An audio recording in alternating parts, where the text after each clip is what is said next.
Bekerja tanpa digaji, inilah sosok arsitek hebat di balik megahnya Masjidil Haram Makkah dan Masjid Nabawi Madinah. Bagi umat Islam yang sudah pernah menunaikan ibadah haji ataupun umroh, tentu sering bertanya tentang lantai di Masjidil Haram dan Masjid Nabawi mengapa tidak terasa panas saat cuaca sangat panas. Terutama jamaah yang sedang menunaikan ibadah tawaf mengelilingi Ka'bah di siang hari dengan panas yang sangat terik, kaki-kaki para jamaah tetap tidak merasa kepanasan.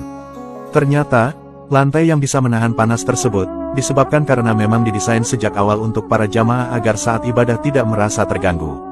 Arsitek yang mendesain lantai tidak panas ini adalah seorang ilmuwan asal Mesir yang bernama Dr. Muhammad Kamal Ismail. Dr. Kamal inilah yang memiliki marmer dingin, memiliki kubah listrik, dan memilih payung megah yang berada di Masjidil Haram dan Masjid Nabawi. Sewaktu muda, Dr. Kamal adalah anak muda dan lulusan termuda di sekolah setingkat SMA di Mesir. Dalam sejarah Mesir, dia dulu dikenal sebagai anak muda yang terdaftar dalam sekolah teknik kerajaan pertama yang kemudian disekolahkan ke Eropa.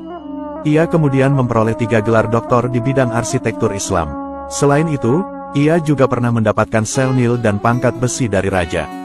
Dr. Kamal menikah di usia 44 tahun, dan istrinya melahirkan anak laki-laki, namun tidak lama kemudian, istrinya lantas meninggal dunia. Setelah ditinggal istrinya, Dr. Kamal memilih menyendiri dan memfokuskan beribadah kepada Allah. Ia bahkan hampir menghabiskan usianya yang hampir 100 tahun untuk melayani 2 masjid suci, yaitu Masjidil Haram Makkah dan Masjid Nabawi Madinah. Namun, apa yang dilakukan Dr. Kamal ini jauh dari sorotan media massa. Ia adalah insinyur pertama yang melakukan perencanaan pelebaran 2 masjid suci di Masjidil Haram Makkah dan Masjid Nabawi di Madinah. Hal yang sangat mengagumkan, saat bekerja untuk 2 masjid suci tersebut, ia selalu menolak untuk mendapat cek pembayaran dari Raja Arab Abdullah bin Abdul Aziz Al Saud maupun dari perusahaan Bin Laden atas desain arsitekturnya. Beliau hanya bilang, untuk apa saya menerima bayaran untuk sebuah pekerjaan saya di 2 masjid suci, bagaimana saya nanti kalau menghadap Allah kalau untuk 2 pekerjaan di masjid suci ini saya menerima bayaran.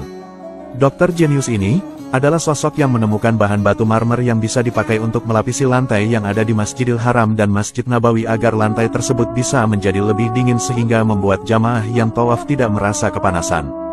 Batu marmer ini dideteksi dokter jenius ini adanya hanya di gunung kecil di Yunani.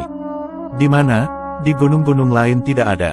Ia kemudian berangkat menuju Yunani untuk menandatangani kontrak pembelian batu marmer separuh dari gunung tersebut.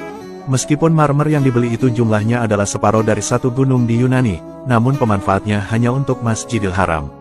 Usai melakukan pembelian, Dr. Kamal kembali ke Mekah dan memulai melakukan pembangunan. Namun setelah selesai menuntaskan pembangunan di Masjidil Haram, Dr. jenius ini diminta Raja Arab untuk melakukan pelapisan bahan marmer yang sama di Masjid Nabawi di Madinah. Setelah mendapat tugas dari Raja Arab, beliau lantas merasa bingung karena bahan batu marmer itu hanya ada 1 di gunung Yunani dan separuhnya sudah dia beli. Tapi karena diperintah oleh Raja Arab, akhirnya ia berangkat kembali ke Yunani untuk menemui perusahaan yang menguasai gunung yang ada batu marmernya tersebut. Dia lantas bertemu CEO perusahaan dan menyampaikan niatnya untuk membeli kembali separuh sisa batu marmer dari gunung tersebut. Namun apa yang terjadi, menurut CEO, bahwa batu marmer sudah habis karena sudah dibeli semua oleh orang lain. Dr. Kamal lantas penasaran siapa perusahaan yang membelinya. Ia bertanya kepada sekretaris perusahaan yang menjual batu marmer tersebut, namun jawabannya tidak tahu karena pembeliannya dilakukan sudah lama. Setelah ditelusuri, ternyata perusahaan yang membeli itu adalah perusahaan di Saudi Arabia. Dan akhirnya, beliau bertemu perusahaan yang dicari.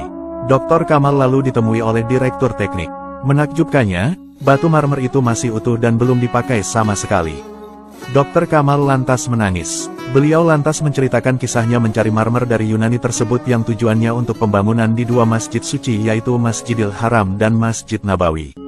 Saat itu, Dr. Kamal menyodorkan cek kepada direktur teknik tersebut untuk mengisi jumlah uang yang diminta agar separuh marmer dari gunung Yunani itu bisa dia beli.